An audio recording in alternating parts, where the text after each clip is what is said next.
E aqui ele vai mostrar então as atividades que estão abertas para a execução desse usuário. Então aqui a gente vê no dia 12, atividade identificar o produto e a complexidade. Se eu der um duplo clique nela,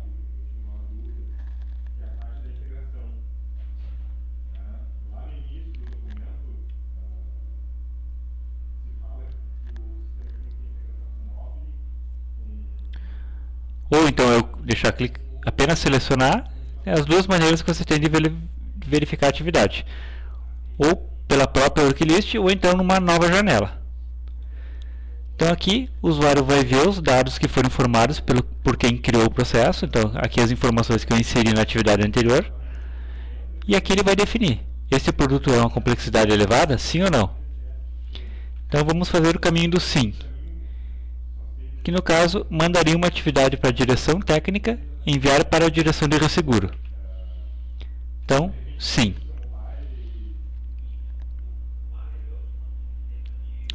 Automaticamente essa atividade vai sumir da worklist do usuário, né?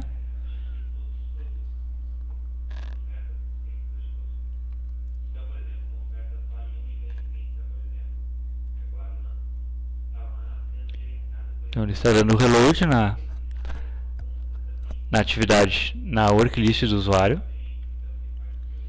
E já constatamos que a atividade sumiu do usuário. Então ele não precisa mais se preocupar com aquele processo. Seguindo o fluxo desse processo, então a gente tem agora que se logar com o usuário que pertence à direção técnica. Então aqui no nosso caso é o usuário C. Dickens.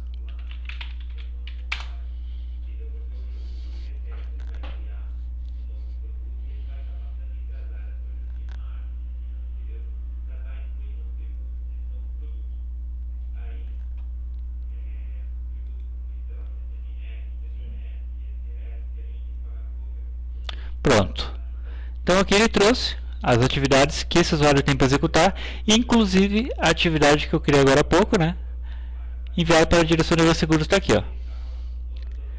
Então, falando um pouco mais esse na verdade então é o ambiente de execução do processo, né? Então a gente viu como os usuários fazem para executar as atividades do processo, né? Então a gente tem aqui uma série de recursos extras, né? Então aqui a gente tem views aqui que facilitam bastante o trabalho do usuário. Por exemplo, a gente tem uma view específica que mostra atividades que estão para finalizar, que estão com prazo quase esgotando para finalizar. A gente tem uma view específica para mostrar atividades que são de alta prioridade, atividades da semana passada, do mês passado, né? Novas atividades. Então a ferramenta traz uma série de views que facilitam para que o usuário se organize, né? Além disso, aqui na parte superior, além das tarefas que pertencem ao usuário que está logado, a gente tem tarefas iniciadas, tarefas do MyStaff, ou seja, são tarefas que são de usuários subordinados ao usuário atual, e tem tarefas de administração, né? Nesse caso, esse usuário tem esse perfil, ele consegue acessar tarefas administrativas.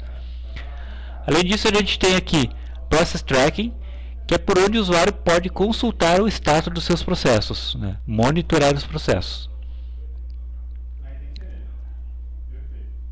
Então, se a gente acessar essa opção de Process Tracking,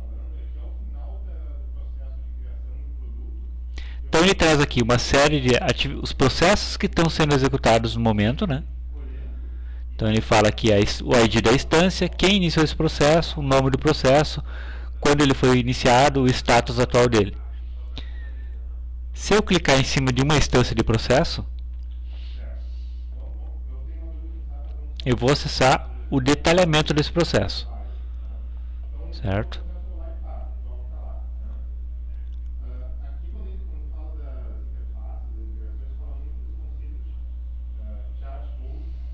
Então aqui, trouxe os detalhes da instância que eu selecionei. Tem a prioridade do processo, qual é o status dele, a data de criação do processo. Então as atividades que estão abertas, né, que estão sendo executadas nesse momento, ele mostra aqui. E a parte interessante aqui é a trilha de auditoria do processo. Então você pode ver todas as atividades em formato tabular, né? Então as atividades que já foram concluídas.